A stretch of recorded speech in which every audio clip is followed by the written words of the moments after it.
Welcome to the bold analysis, ladies and gentlemen. In this one, I want to start by a question. Why do you think in the joint presser between that was held after Chebukati, Mutyambai and George Kinoti did not speak? Secondly, why do you think the journalists were not allowed to ask any question, despite the fact that that press briefing was coming in the height of an election issue that was touching on the ballot papers, or rather that was touching on the foreigners? So if you ask yourself those two questions, you shall have an understanding on what I want us to look at here. That press briefing already had framed objective, and the press was framed simply to come together and show a sign of unity. Now, one thing that came out is the body language analysts really alerted us on why is it that Kinoti did not talk. And do you think that everything is well? Because from the moment Mutyambai came, he just made a statement that the stickers issue had been solved. Even though, if you remember, during the issue about the foreigners there was a public altercation between IEBC and the DCI. So let me just get each one, every agency role. Police are supposed to, the DCI is supposed to investigate. The police in this context were the detectives. They're the ones that detected. Then if DPP was to be around, a file was to be processed and taken to DPP so that it can be, maybe there could be a litigation if it was to take that route. IEBC relationship with National Police Service is simply securing the election process. I want us to listen to that section of that press briefing. Then we come back, we shall try to ask the two questions that Kenyans have been thinking after that truce. Kundi hayo mawili hatimaye yamekubaliana kutatua zogo hilo. Asasi hizo mbili kuu za serikali zikisema zimesuluhisha mikwaruzano iliyokuwa kati yao. Investigation revolving around electoral stickers recently imported into the country. I wished to inform Kenyans that the matter has been resolved. Today's meeting, as you all know, arises from the issues about the stickers. As the IG has said, that has been resolved. The issue is settled, and going forward, we have committed to work together. And if there's any issue, we shall discuss as the National Police and as the Commission any issue affecting elections. Guys, let me say, if you watch that video, first from the moment they came for that press briefing, you could see that DCA was not very close to Kinoti. I've always asked, who do you think called that meeting? But let me tell you something that was not captured, but it was captured by the Star. Johnson Sakaja had reported in the Star that he had received intelligence that the police were planning to raid Musalia Mudavadi's offices in Westlands. And it's not Musalia Mudavadi's offices. Actually, Sakaja's campaign secretariat is having an office in Musalia Mudavadi's offices, I think the ones that are at Riverside. And according to Sakaja, police wanted to raid his office on some links with IEBC servers. That report was published by the Star around 10 a.m. in the morning, and by there I was supposed to do an analysis. But when I saw that joint presser, I really tried to join the dots and find out probably there is something that is going on. And I kept on wondering, how do you think Sakaja was coming? Because I saw that as just someone who is trying to seize some clout from the IEBC saga with the 3 foreigners from Venezuela. So that happened, and I just want to get that notification and rest so that we look at these two questions. What is the interpretation of these truths on the perceived working relationship between William Ruto and Wafula Chebukati? It is in the public domain that Wafula Chebukati is having a soft spot for William Ruto, and that has been seen all this through. He came so much defensive, and that is the kind of perceptions that Kenyans have had. This truce, or rather this boardroom agreement between Chebukati, Kinoti and the police could be really seen as a scheme to squash the vote rigging narrative. What we were dealing with, and if you remember one of my analysis, I mentioned what I asked what we were dealing with. What we were dealing with is a vote rigging scheme. That is why the political class was very afraid, or was a little bit scared of all this scandal with the three foreigners from Venezuela. Of course, we have not been told what have they agreed. What is the fate of the three foreigners from Venezuela? What about the issue about the stickers? We were just told it has been resolved. And actually, when they came to the press briefing, they came to tell Kenyans that the issue was resolved. The second question, could there be a deep state influence in this decision? Do you think there is a deep state influence? Now, if there is a deep state influence, then someone was using this scandal to teach IEBC a lesson. And remember, it was in earlier this year, there was a multi-agency that was formed that was bringing together, I think, the DCI, the AG, the police, judiciary, and also Matiang'i and IEBC. And IEBC decided to exempt themselves from it because they were saying that it was affecting the independence of the commission.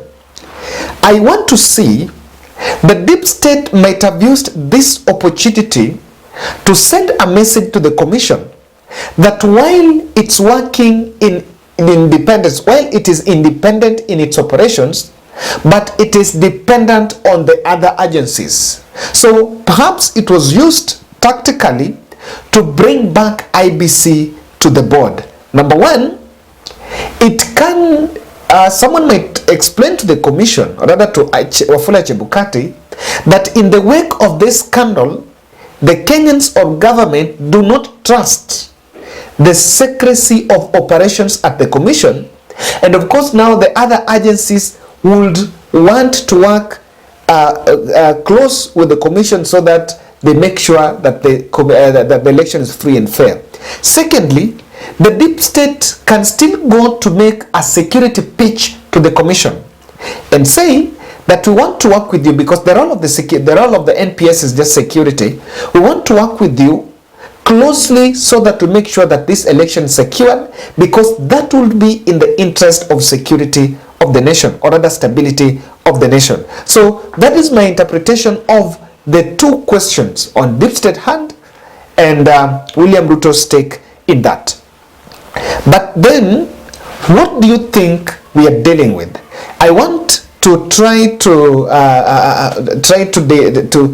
open up your minds on the in-depth understanding of what might have transpired here. Ladies and gentlemen, before we do that, I want to humbly request you to subscribe to our channel, click the notification bell, and like our video.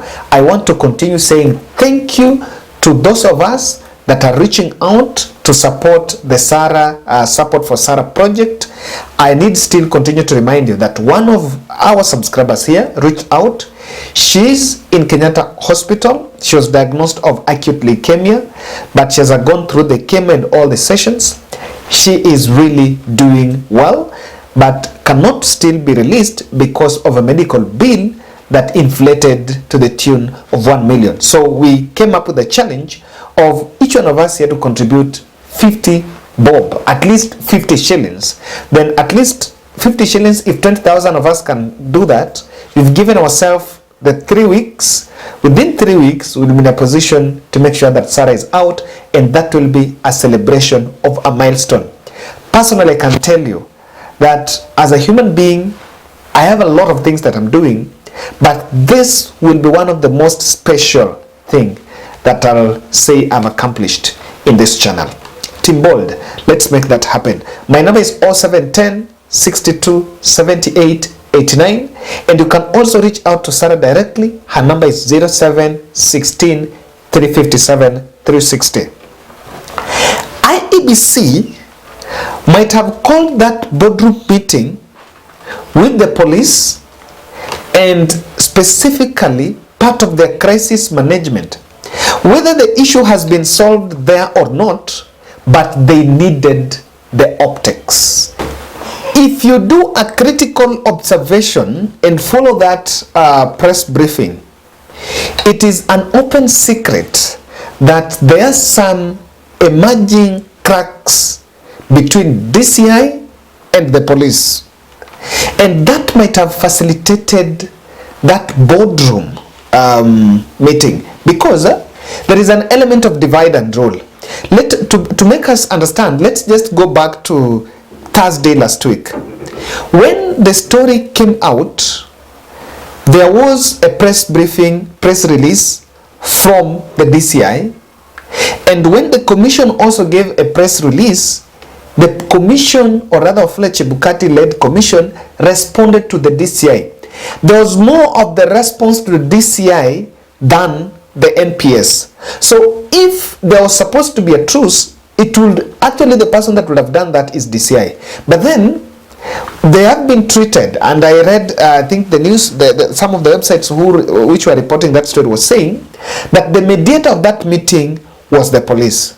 So how do you think that if meeting was called by Wafula Chebukati, or maybe there were also external influence, how did they settle on IG Mutyambai to do that?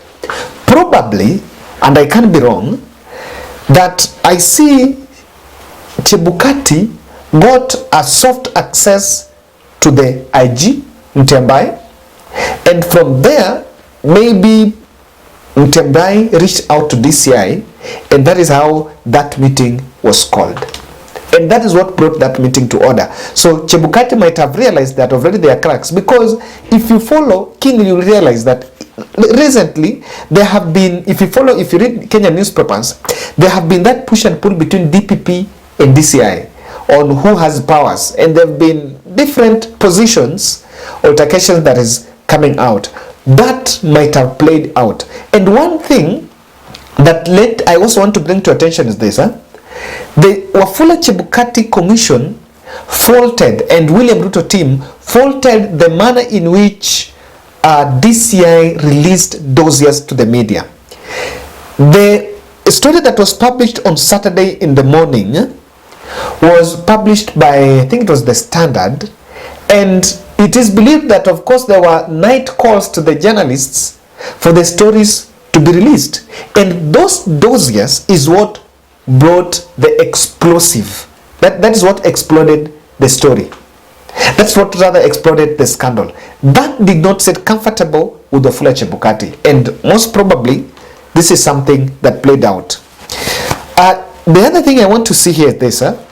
Ruto's hand to reconcile with the police could be here, and this was strategically to avoid further damage. And this I want to refer to my point I was mentioning on Sakaja saying that police wanted to go and raid that place. William Ruto is putting a parallel tallying center in Westlands, and remember, sometimes if you go against the police, things may not go well, and they have already been complaining in the campaign trail that police were sidelining them. I see a strategy by Deputy President going through Wafula Chebukati, if his hand was in this meeting, to reconcile with the police and avert further damages that could have been caused 10 days to this election. But then there was a wild one here, that in this election there are also donor funding. Some of the two agencies that could be donor funded in relation in matters election could be the IEBC and the police, because the police are supposed to run a lot of programs, a lot of security programs, and there is also upscaling of security in different areas in what politicians don't want to hear, and it's called hotspots. That could be here. So I also see there was a need at government level to make sure that tension goes down so that it will not affect funding. If in case there is anything that is still pending, any donor funding that is still pending, there needs to be a conducive environment. But on a note that I will analyze perhaps tomorrow, I can say that government really wants to control the situation boardroom way, because there needs to be peace. This peace is important for the stability of the country, so that they want a smooth transition, so that investors will still come in and the continuity can be well witnessed. So on the broader perspective, I also see government's approach to make sure that some of these issues are addressed in the boardroom so that they don't explode, because they can affect the donor confidence, or rather the foreign investors' confidence in our country. Ladies and gentlemen, that's my take. I don't know what you think. Let's continue supporting Sarah. Asanteni sana, and we turn to the next.